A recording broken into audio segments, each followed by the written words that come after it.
justice. Arsa Jindabad. Jindabad, Jindabad. Arsa Jindabad. Jindabad, Jindabad. Malik Pakka Murdabad. Murdabad, Murdabad. Malik Pakka hi hi. Hi, hi, hi, hi. Malik Pakka hi hi. Hi, hi, hi. Doktorok arrest kora. Arrest korok, arrest korok. Bondho kora. Bondho korok, bondho korok. We want justice. Justice, justice. We want justice. Justice, justice. Jindabad. Jindabad, Jindabad. Arsa long live. Long live, long live. Shomik Pakka Jindabad. Jindabad, Jindabad. We want justice. Justice, justice. Jindabad, Jindabad. Justice, justice.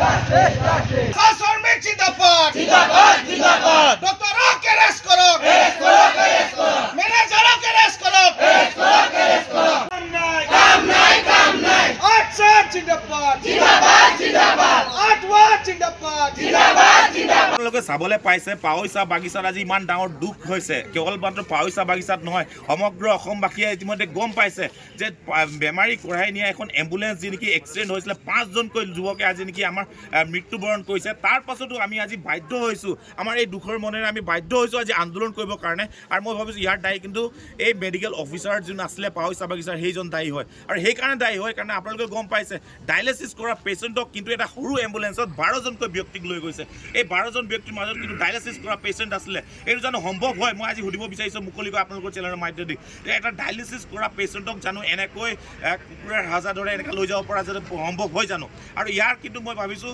আৰু সেইকাৰণে medical অফিচাৰজনক অনতি পলমে কিন্তু বহিষ্কাৰ কৰিব লাগে আৰু এই মেডিকেল যি পাৱৈ চাহ বাগিচাৰ কৰ্তৃপক্ষক কিন্তু আমি প্ৰশ্ন কৰিব বিচাৰিছোঁ আপোনালোকে যদি অনতি পলমে যদি এইসকল লোকৰ ক্ষতিপূৰণৰ ব্যৱস্থা নকৰে এইসকল পৰিয়ালক যদি কৰ্মৰত আপোনালোকে যে সুবিধা নকৰে আমি কিন্তু অসম চাই ছাত্ৰ ইয়াতকৈ তীব্ৰ ভাষাৰে আমি আন্দোলন কৰিম আৰু এটা কথা স্পষ্ট আমি ক'ব বিচাৰিছোঁ ইয়াত কিন্তু পৰিৱেশন বিভাগৰ আমাৰ কিন্তু অসন্তুষ্টি আছে তেওঁলোকে কিন্তু নাইট চুপাৰ সমূহক কিন্তু কণ্ট্ৰল কৰাৰ কিন্তু ব্যৱস্থা আজি পৰ্যন্ত কৰা নাই তেওঁলোকে কি ৰখি আছিলে নেকি এনেকুৱা পাৱৈ চাহ বাগিচাৰ দৰে এখন এম্বুলেন্সে ক'ৰবাত নাইট চুপাৰে মহতিয়াব তাৰপিছত তেওঁলোকে একশ্যন ল'ব আৰু আজিও কিয় আমি প্ৰশ্ন কৰিছোঁ মুকলিভাৱে আজিও কিয় কিন্তু হাই লেভেল ইনকুৱাৰী আজি কিন্তু হোৱা নাই আজিও কিয় এই মেডিকেল অফিচাৰজনৰ ওপৰত ব্যৱস্থা হোৱা নাই আমি স্পষ্ট ভাষাৰে কৈছোঁ আজি আমাৰ এই আন্দোলন শেষ হ'ব লাগিব আৰু এই আন্দোলন যাতে আমি আৰম্ভ কৰিছোঁ অনতি পলমে যদি ব্যৱস্থা নহয় আমি কিন্তু তীব্ৰ ভাষাৰে আমি আন্দোলন কৰিম গণতান্ত্ৰিক আন্দোলন কৰিম আৰু জংগী আন্দোলন কৰিম বাগানৰ নিজৰ দায়িত্ব আছে নাই চৰকাৰ ফালৰ পৰা প্ৰতিখন বাগানত এখনকৈ বা দুখনকৈ এম্বুলেন্স দিছে এই এম্বুলেন্সবিলাকে তেখেতলোকে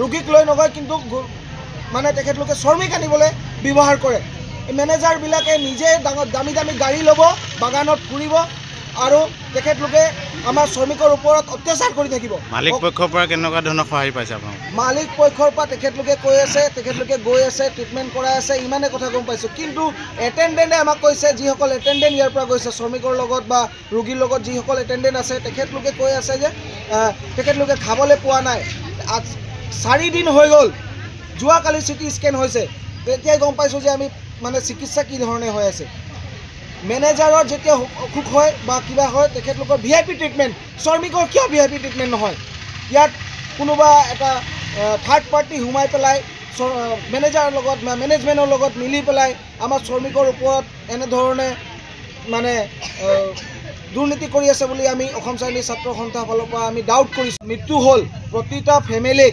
এটাকৈ চাকৰি দিব লাগিব 7 দিনৰ ভিতৰত তেখেতলোকক নিযুক্তি পত্ৰ দিব লাগিব বাগান মেনেজমেণ্টে আৰু যিসকল বৰ্তমান ট্ৰিটমেণ্ট চলি আছে সেইসকল ট্ৰিটমেণ্ট সম্পূৰ্ণভাৱে ফ্ৰী হ'ব লাগিব এটেণ্ডেণ্টৰ যিসকল খৰচ পাতি এটেণ্ডেণ্টক দিব লাগিব লগতে এই ডক্টৰ আৰু মেনেজাৰক পাৱৈ চাহ বাগিচাৰ পৰা নিলম্বন কৰিব লাগিব বা বহিষ্কাৰ কৰিব লাগিব এই দুজনক আমি চাব নিবিচাৰোঁ ইয়াত লগতে প্ৰতিটা পৰিয়ালক এককালীন সাহায্য হিচাপে 10 লাখ টকাকৈ দিব লাগিব আমাৰ অসম চাইনিজ ছাত্ৰ সন্থাৰ ফালৰ পৰা আমাৰ স্পষ্ট দাবী আৰু মেনেজাৰক আমি স্পষ্ট কথালৈ ক'ব বিচাৰিছোঁ আপোনাৰ নিচিনা মেনেজাৰ আমাক নালাগে ডক্টৰো আমাৰ তেখেত নিচিনা ডক্টৰ নালাগে যি নেকি ডক্টৰক ভগৱান বুলি কোৱা হয় ঈশ্বৰ তেখেতক স্বীকাৰ কৰা হয় যে আমাৰ যদি কিবা বেমাৰ হয় আমি ডক্টৰে আমাক ভাল কৰিব কিন্তু সেই পেচেণ্ট 5জন আজি মৃত্যুবৰণ কৰিব লগা হ'ল কাৰ কাৰণে হ'ল সেই মেনেজাৰ যদি চেক কৰিলে হয় কেইজন পেচেণ্ট গৈছে আৰু সেই ডক্টৰজনে যদি প্ৰেছক্ৰাইব নকৰিলে হয় যে 12জন শ্ৰমিক লৈ যাব লাগে সেই এক্সিডেণ্ট নহ'লে হয় আৰু আমাৰ শ্ৰমিকসকল যিসকল ট্ৰিটমেণ্টৰ কাৰণে গৈছিলে